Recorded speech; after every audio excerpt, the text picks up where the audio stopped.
this in a positive way, the land of milk and honey, and I'm thinking, why would our wonderful Creator give us something that was so toxic for our body? And tell us it's a good thing. And that's when I realized that there's a difference between the milk he was talking about and the drugged up processed milk that you would find in the store. The way I found this one out is my wife had a baby and started breastfeeding, and the baby breastfed and was doing great and thriving. But we met some other parents that couldn't breastfeed, and they said, what should we do? And it just took me a little research to find out that one of the worst things to do in that case would be to give your baby the toxic chemical soy formula that so many babies have today when their mothers can't breastfeed. But the ideal thing to give a baby that can't breastfeed would be raw, fresh goat's milk or raw, fresh sheep's milk or something like this. Not cow's milk, not the drugged up milk from the store from a factory farm, but raw, fresh goat's milk is so almost identical to mother's breast milk.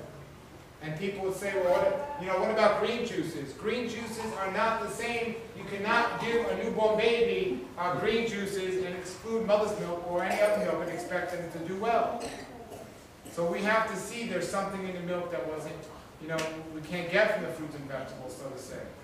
So I started to look more into this, and I said, well, not only for myself, but because of the research I'm doing, I have to go and look at others and see what they're doing to make sure that they're doing the right thing and it's going to help. So I was so scared to do this, but I knew it was going to come before a matter of time. I would have to experiment with some milk to see if I really did get sick or if it really was a good food or not. And I was really scared because if anyone would even mention dairy products, I would get sick. And I was staying away from dairy products because it was such a toxic thing. Well, then from there what happened was, I remember I was driving one day in Oregon, which is a state in the United States, and my friend was in the car with me, and I said, it's been on my mind, it's been on my heart, I'm going to have to try some more goat's milk to see if milk is really as bad as I've been telling people it was. And I'm not saying right now that everyone here has to drink milk, but I'm saying we have to understand that, if you're on a raw vegan diet or any time you limit the amount of nutrients you get, the more closely you have to watch what you're doing.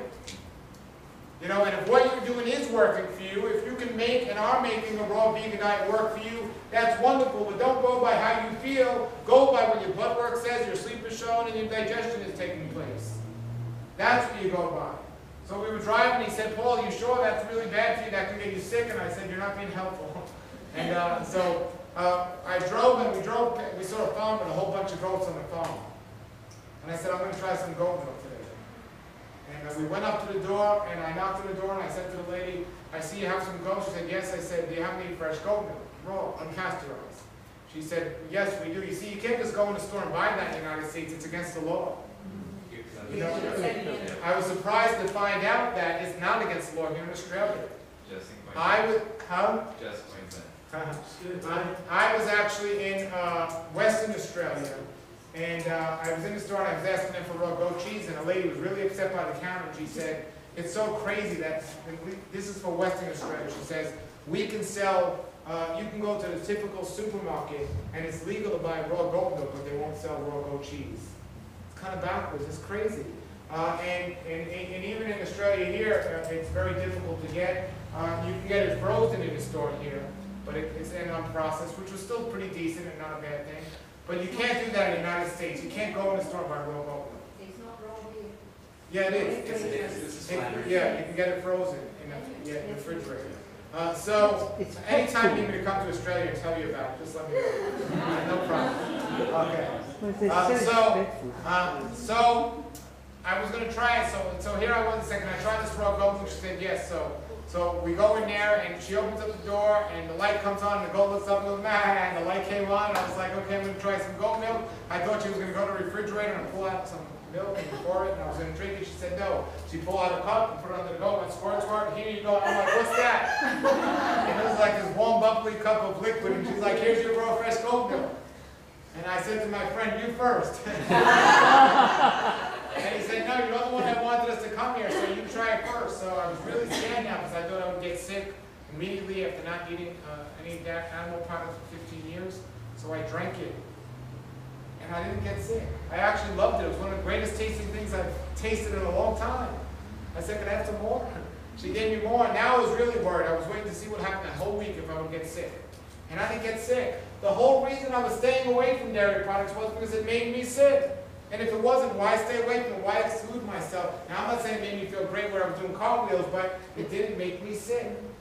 You know, why stay away from something that our Creator says is okay if it's not going to make me sick if I can get it? Now, it's completely different than the drugged up processed stuff you can find in the store. So, on an occasion when I can get it, I add it to my diet, and for me, it was okay. For others, I've seen it do really good things, because somebody that was extremely deficient in some things, or not able to sustain themselves on a raw diet, because here's what I found out after doing all that. I said, well, let me try some cooked food for the first time in 15 years, and I tried some steamed vegetables or something, and it didn't make me sick. You know, you got other raw foods out there saying, well, if I tried cooked food, I would die because I haven't had cooked food for a year. Please. We have to understand, I'm not doing this. You know, I love people say, well, aren't you scared because now you're saying you do this and you do that, and aren't you scared you're going to lose your following and all these other people? I'm not doing this to have a following. I'm doing this because I want to do what works, and I want you to know what works. My passion is that you don't suffer from disease. You know, it's not about business for me and money for me and all this other stuff. It's about making you healthy and keeping you healthy. You know, because we have to understand, you know, I can definitely have my living water and my raw water and my telling you things like, you know, oh, there's this new thing out now, you know, and it's a green wine and it's okay because it's green or all this other stuff.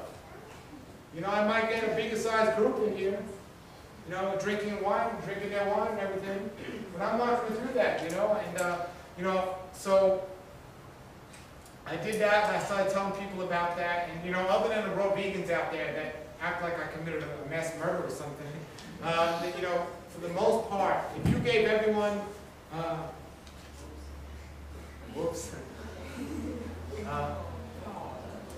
if you gave everyone who says they're eating 100% raw vegan diet a lie detector test, you'd be quite surprised with the results. So you got to be careful out there.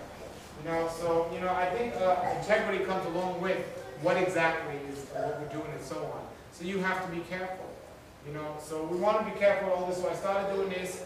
And now my diet is 98% raw vegan diet, so to say. You know, if I can get the milk on a sudden occasion, I'll have it.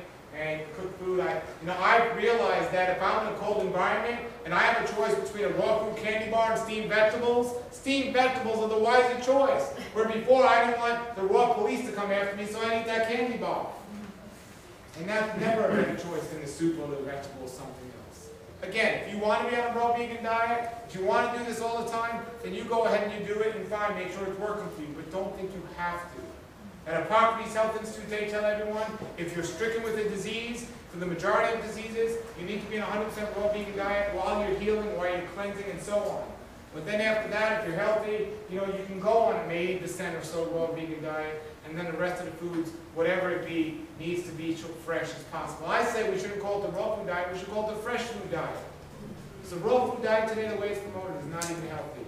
It just comes down to fresh foods, and that's what we need more of in our diets. We need the fresh foods. So, this is the way I've been doing it and recommend it. I looked, Dr. John Robbins, who wrote a book called Diet for a New America, which is very popular, wrote another book called, it's about how to live to a centenarian age or something, about all the people that lived over 100 years, all over the world, that had the most people in their community living over 100 years. And this is what their diet was. Their diet was, the majority of their diet was vegetables. The next best thing in their diet was fruits. After that, it was grains, and so on. And then after that, and it wasn't all raw vegetables, by the way. And then after that, they all included a small amount of fermented animal products in their diet. Whether it be yogurt or kefir or something. That's what they all did. I have a friend who's 108 years old, and I interviewed him on my radio show, on my World Life Health show. He's 108 years old. He eats fish 3 times a week. I personally don't eat fish because I don't like the taste of it. But he does, and he's 108 years old. It looks like he's 60. You know, where are the raw vegan authors who are 100 years old saying that this is the best way to go? And where are they? They're not around. Everyone in the early 1900s that went on to promote a raw vegan diet got a disease and died the same age as the average person eating McDonald's. What's the whole point of eating a 100% raw vegan diet if you're going to get the same disease as the average person? You know, I'm not saying the raw vegan diet doesn't work. I'm saying it's what we're doing that doesn't work. Overeating, eating the low-quality foods, and so on. That's what the problem is. You can certainly grow your own food from your own garden, and if you monitor what you're doing, make it work for you. But you don't have to if you don't want to. Cook food